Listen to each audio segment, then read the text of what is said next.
Tu galères à centrer un bouton, à aligner des cartes ou faire une mise en page responsive sans tout casser? Alors bienvenue dans ce tuto sur Flexbox. Tu vas voir, c'est l'arme secrète des pros pour créer des mises en page flexibles, modernes et responsives.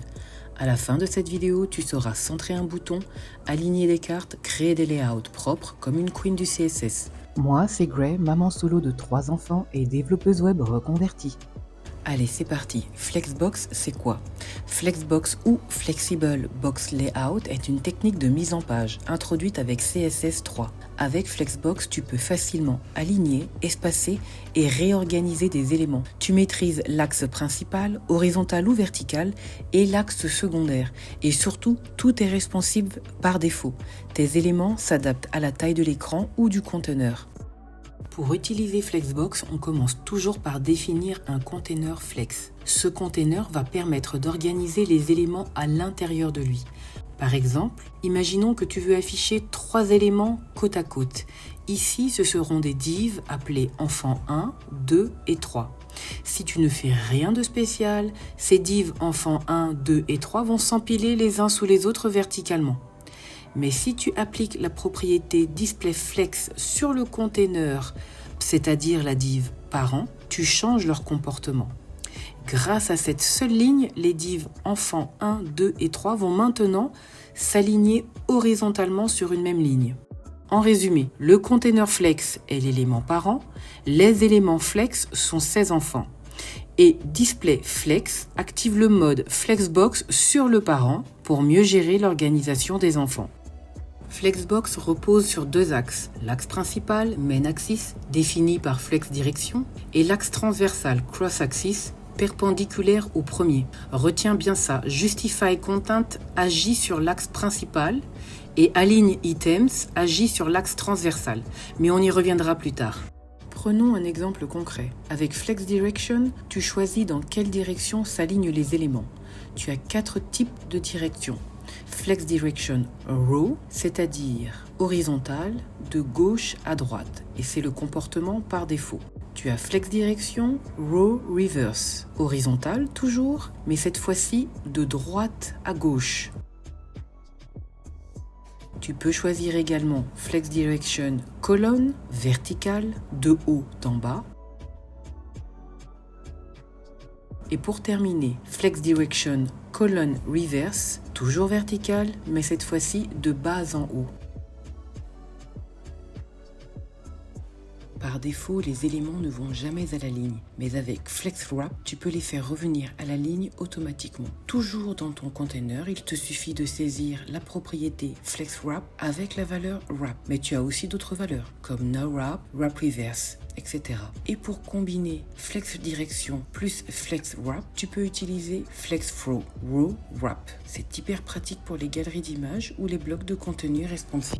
Maintenant que ton conteneur est en mode Flexbox, tu vas pouvoir contrôler l'alignement des éléments enfants à l'intérieur. La propriété Justify Content permet d'aligner les éléments sur l'axe principal du conteneur. Et cet axe principal dépend de la valeur de Flex Direction. Par défaut, Flex Direction est sur Row, donc les éléments s'alignent horizontalement de gauche à droite. Justify Content Flex Start est le comportement par défaut. Il aligne les éléments au début. Justify Content Flex End aligne les éléments à la fin.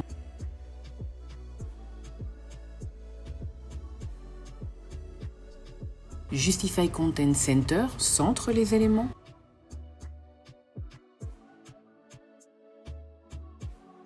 Space Between crée de l'espace entre les éléments.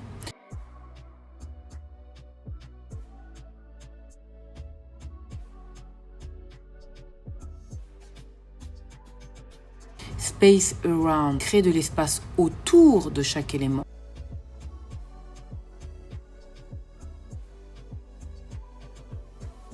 Et Space Evenly crée de l'espace égal partout. Après Justify Content pour l'axe principal, découvrons maintenant Align Items, qui permet d'aligner les éléments sur l'axe transversal, c'est-à-dire l'axe perpendiculaire à la direction principale. Si Flex Direction est en Row, donc une disposition horizontale, alors l'axe transversal est vertical.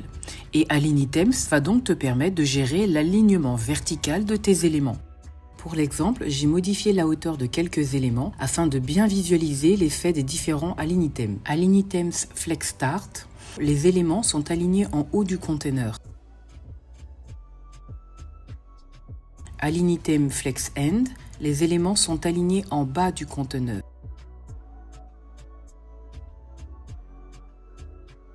Align item Center, tous les éléments sont centrés verticalement dans le conteneur. Très utile pour un effet visuellement équilibré.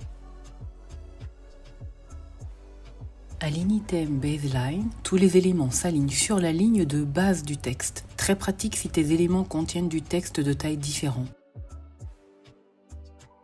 Align item Stretch, si tes éléments n'ont pas de hauteur définie, ils vont s'étirer automatiquement pour remplir toute la hauteur du conteneur. Cette valeur est souvent utilisée quand on veut que toutes les boîtes aient la même taille en hauteur.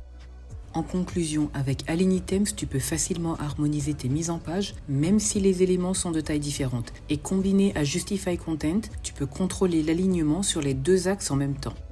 Comment combiner les propriétés pour un centrage parfait? C'est l'un des cas d'usage les plus fréquents avec Flexbox. Centrer un bloc ou un message dans la page, que ce soit pour une page d'accueil, une alerte ou un formulaire. Display Flex active le mode Flexbox sur le container. Justify Content Center centre horizontalement. Align Items Center centre verticalement. Et le petit plus, la height à 100 VH donne au container toute la hauteur visible de l'écran, 100% de la hauteur du viewport. Résultat, le bloc box se retrouve parfaitement centré au milieu de la page sur les deux axes. Tu viens de voir l'un des plus grands avantages de Flexbox, centrer un élément sans calculer de marge, de position, ni utiliser des axes CSS. Une seule ligne pour chaque axe et c'est réglé. Avec Flexbox, il existe une méthode plus simple et plus propre que les marges. C'est la propriété gap. Ici, j'applique un gap de 20 px. L'espacement est égal et automatique, sans avoir besoin d'ajouter des marges manuellement à chaque boîte. Ça marche avec les lignes, les colonnes et les deux en même temps. Pourquoi c'est mieux que les marges? Alors selon moi, le gap ne crée pas de décalage à gauche ou à droite comme peut le faire Margin. Tu n'as pas besoin de penser à la première ou à la dernière boîte. L'espace est toujours régulier et c'est plus lisible dans ton code. Une seule ligne et l'espacement est géré. Et c'est parti pour notre mini-projet pratique de la semaine. Aujourd'hui, on code une galerie de profils et tu peux facilement t'en inspirer et réutiliser le modèle pour un site réel, tel que portfolio, annuaire ou autre. Je t'invite à recoder ce mini-projet. Pourquoi? En t'entraînant régulièrement, tu construis pas à pas des bases solides et tu gagnes confiance en toi à chaque ligne de code. Le code, ce n'est pas que de la technique. C'est un vrai pouvoir de création que tu peux apprendre à ton rythme et à n'importe quel âge. Allez, pour terminer, je vous propose un petit quiz pour valider vos acquis et renforcer votre mémorisation. C'est parti!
Tu retrouveras tous les extraits de code dans la description.